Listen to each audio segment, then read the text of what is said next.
ዶሚኒክ ሶቦዝላይ ዴጃቭ ውስጥ የከተተችንን የነክል ቦን ፍሪኪኩን ካስመለከተን በኋላ ማን ሲቲ በሲልቫና በሃላንድ ታግዘው የጨዋታውን ርዕስ ከፍሪኪክ ወደ ካምባክ ቀይረውታል። ስለ ሶቦዝላይ የፍሪኪክ ቴክኒክ ማውራት ሳይኖርብን አይቀርም። ጨዋታው የሚወራለት አንዳንድ ሞመንቶች አሉት። ከነዚህ ሞመንት አንዱ የሶቦዝላይ ቅጣት ምት ነው። እሱን ልተንትንላችሁ። የዚህ ቪዲዮ ስፖንሰር ቶፕ የስፖርት አልባሳት መሸጫ ነው። ቶፕ ስፖርት ሄዳችሁ ምንም የምታጡት ነገር የለም። የፈለጋችሁት ማሊያ በፈለጋችሁት ሳይዝ በፈለጋችሁት ከለር እንዲሁም ጥራት ያለው ዕቃን የሚይዙት መገኛቸው 22 ሃናን ፕላዛ ሁለተኛ ፎቅ ላይ ነው። ስልካቸውንም ከላይ አስቀምጬላችኋለሁ። እየደወላችሁ ማዘዝ ትችላላችሁ። ቶፕ ስፖርት እናመሰግናለን። ወደ ትንተናው እንለፍ። ሶቦዝላይ ኳሷን የመታበት ዘዴ ነክል ቦል ይባላል። ነክል ቦል የመጣው ከቤዝቦል። ነክል ማለት የምትመለከቱት የእጃችን ክፍል ነው። አንዳንድ የቤዝቦል ተጫዋቾች ልክ እንደምትመለከቱት በትክክል ኳሷን ከመያዝ ይልቅ ሁለቱን ጣታቸውን ከፍ አድርገው ኳሷን በምትመለከቱት ዘዴ ይዟታል። በዚህ ሰዓት ባሳየኋችሁ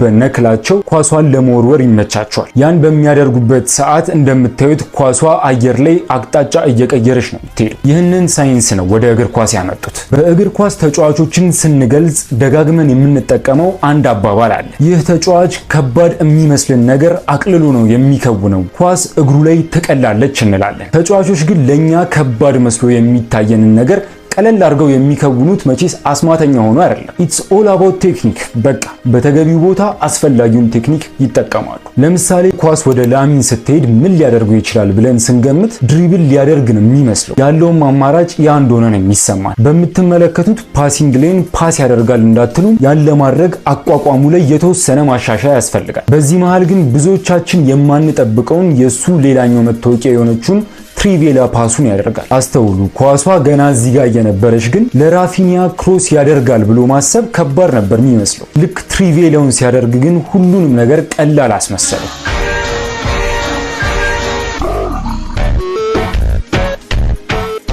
ይህንን ነጥብ ያነሳውበት ምክንያት ከሶቦዝላይ የፍሪኪክ ጎሎች ጋር ስለማገናኘውና ከዚህ በኋላ የሶቦዝላይን ፍሪኪክ ስትመለከቱ የሆነ ነገር እንድትረዱ በሚል ቀጥዬ የማወራውን በትኩረት ተከታተሉ። ሶቦዝላይ የሚመታቸውን አይነት የነክል ቦን ቅጣት ምቶችን በመምታት ብዙ ተጫዋቾች ይታወቃሉ።